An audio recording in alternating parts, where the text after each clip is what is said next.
Hey everyone, hope you're doing well. There was only ever two sides. That's what it's all about.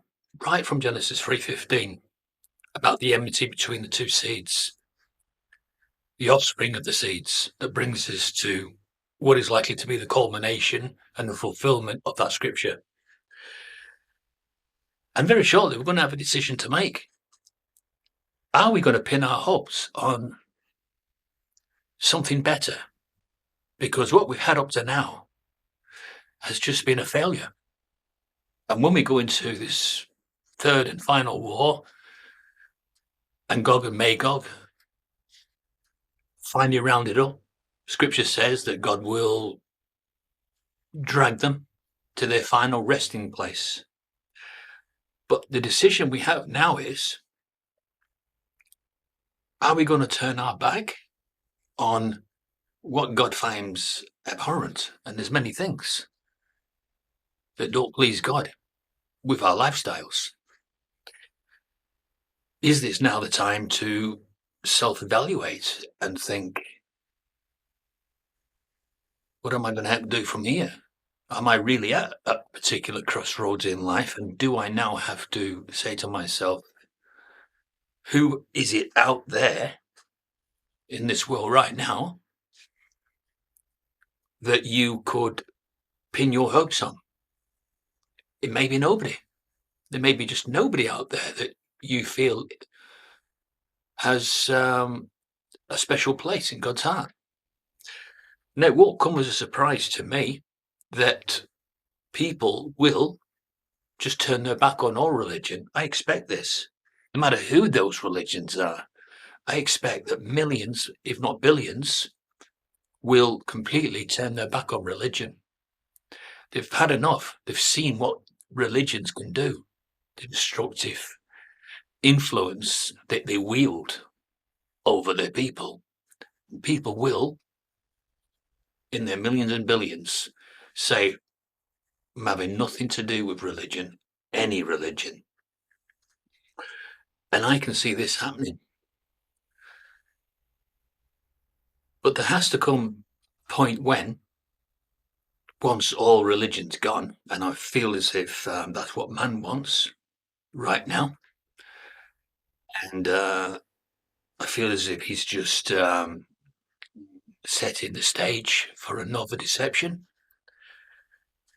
And maybe with all these riots that are springing up in the UK and Sunderland, Southport and other areas, I want you to notice something about these riots.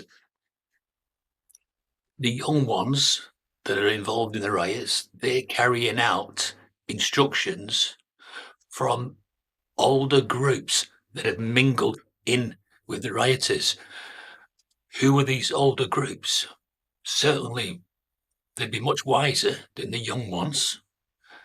And they're the ones that are telling them to go and attack synagogues and mosques. So they're the ones that are pushing them into this anarchy and chaos at the moment.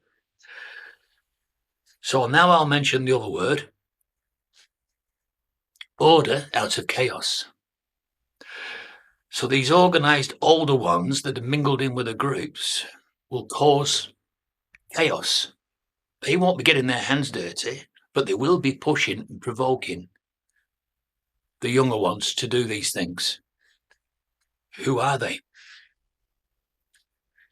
Could they just be, well, I won't say it, let's just say FM.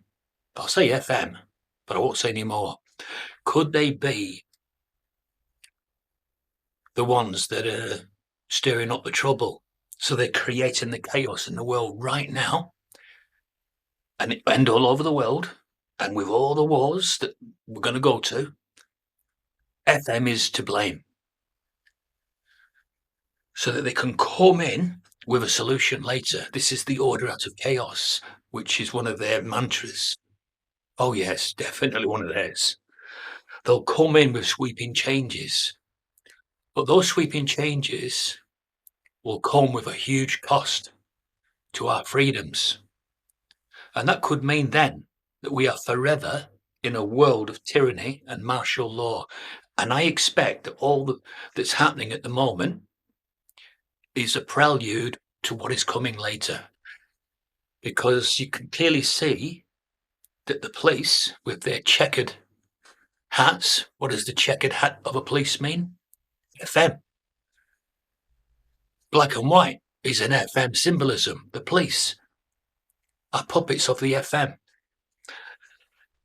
It was been said by somebody on Rumble just recently, and it makes perfect sense what he said about that. The founder of the police, likely to have been all FM. And I don't mean factory mutual. I'm not talking in the insurance sense. I'm talking in the, you know what I'm talking about. Just so that we're not confusing FM with something else. Could use another little phrase, free my son. They're all free my son. Okay? It's another little get round, isn't it? And they want all this carnage so that they can come in with all these sweeping changes. And we were warned about this by the late David Crowley, who was about to make a film, wasn't he, called The Grey State. And he warned us about these people that would cause all chaos in the United States and all over the world. We're now seeing it. So we are definitely on the precipice of a world war.